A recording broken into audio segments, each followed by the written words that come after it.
I don't know about y'all, but I never really know what to expect whenever I boot up a demo over on Steam. And I'm not going to be finding something amazing, something boring, something that hooks me, or something that's just average. It's always just kind of like a toss-up, especially whenever you're looking at a game that just came out that no one's really talking about. But today I want to change that because whenever I checked the demo for Spark Ignites, I was definitely pleasantly surprised. And in today's sponsored video, I do want to tell you all about it, and I definitely do think it's worth the sub as you come and you join a party and you level on up with me. Thank you so much for your sub, your like, and your brand new hype. It helps me out a ton. So, if you are a fan of turn-based RPGs, like Live Alive or Octopath Traveler, then I think that we have something that you'll definitely enjoy here, because, this is very much in that lane, but not in like a copy-paste way, more in that like multiple perspectives, heavy political tone, cute pixel art, and morally gray decisions kind of way instead. And also, if at any time during this video you would like to check out the demo and try it out for yourself for free, please just click the links below in the video description and in the pinned comment and check it out. It is a free demo after all, and you've got nothing to lose.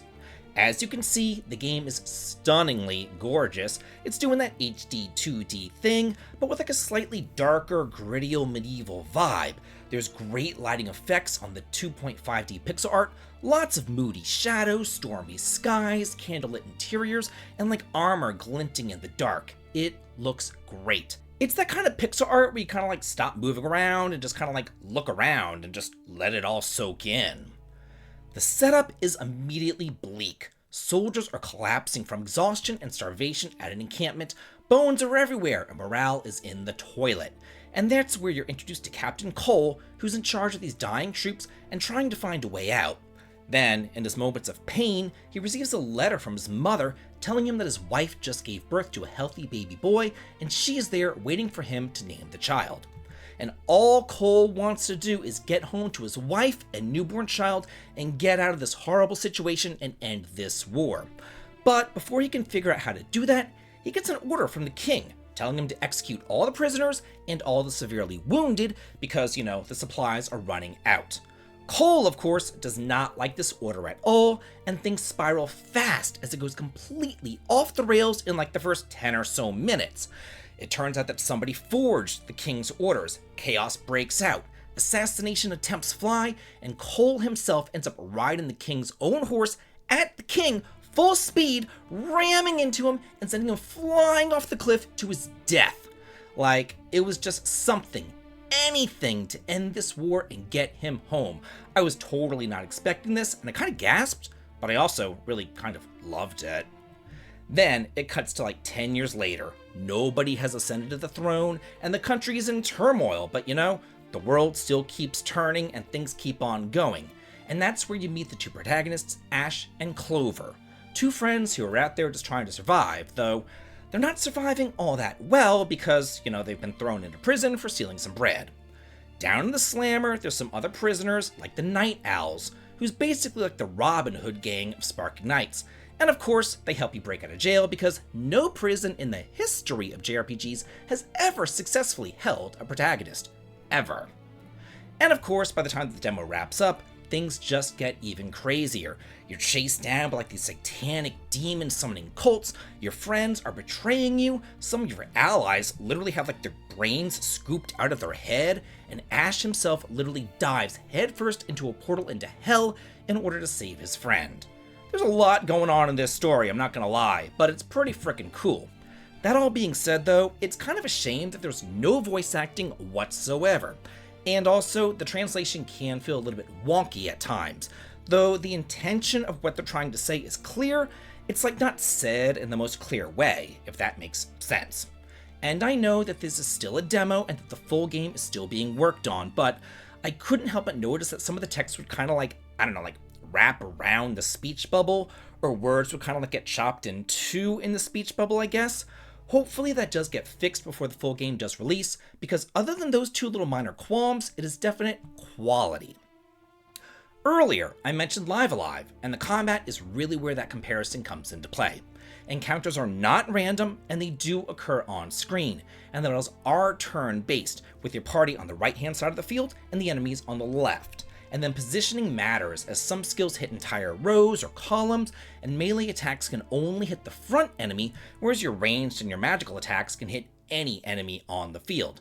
So if you yourself want to protect like a fragile mage, you can put them in the back row and they can't be touched by those fighters. Your speed will determine your turn order, and you can see the entire turn timeline in the corner, which I always do appreciate.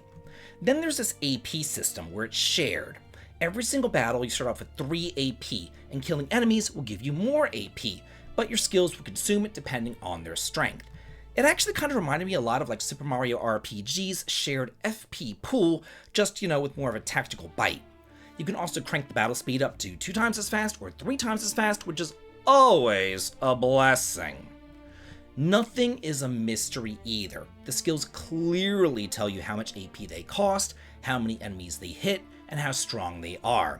And your AP is represented by these like 3 little drops of blood over in the corner, which is a nice touch considering how grim everything is.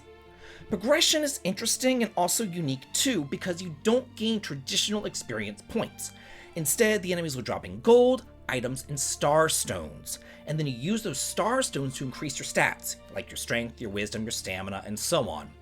At first, it feels a little bit strange, but honestly, I ended up kind of liking it, because it just gives you like more personal control over how your characters grow, instead of just like random stat gains at a level up. There's also star residences too. Red for attack, blue for defense, green for support, purple for special, and then like character exclusive rainbow ones, and those are essentially the accessories of the game, doing all sorts of like cool little unique things, so all your characters are super customizable with this system. You can further synthesize items at campsites, forge weapons and armor at anvils, and constantly make small but meaningful decisions. Like, do you help this injured guy in the forest, or do you leave him to rot? Do you carefully open up this gate, or you just blow it up with a bomb? Your choices matter, and Spark Ignites is constantly asking you how you want to handle the situations. And the music? Gosh, it is sweeping, epic, and like weirdly nostalgic. It reminded me of like, the PS1, PS2 era soundtracks. It has like a rock-infused edge, which also made me think of Final Fantasy Mystic Quest, which, rules actually, and I will die on that hill. Love me some Mystic Quest. So you explore these maps with the enemies roaming around, you're gathering resources, you're finding treasure chests everywhere, and if you know me, you know that exploration is my weakness. So yeah, this game absolutely nails that feeling. It is dark, it's dramatic, and it really commits to its tone. So I've got to say, Spark Ignites, this is a demo that doesn't deserve to die in obscurity, it deserves to be seen. It is a cool little game that feels ambitious, confident, and classic all at the same time. So if you like Live Alive, Octopath Traveler, or just like story-driven turn-based RPGs that aren't afraid to go places, you should definitely check this one out. It is free after all.